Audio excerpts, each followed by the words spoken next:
आज आपण अंड्याची भाजी करणार आहोत। 2-3 हिरव्या मिरच्या टाकते, थोडा कांदा टाकते।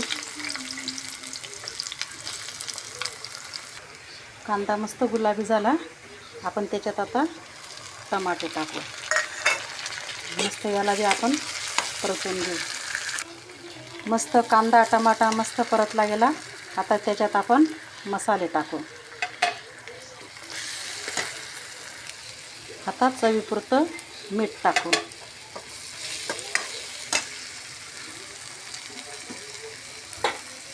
आता त्याच्यात आपण पाणी टाकू।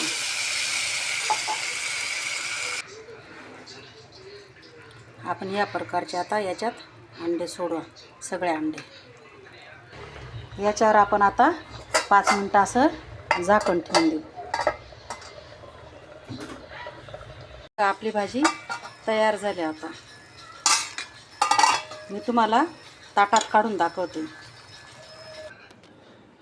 हे बघा आपली अंड्याची भाजी कशी वाटली ते कमेंट करून सांगा। त्याच्याबरोबर मस्त फुलके बनवले, भात बनवला।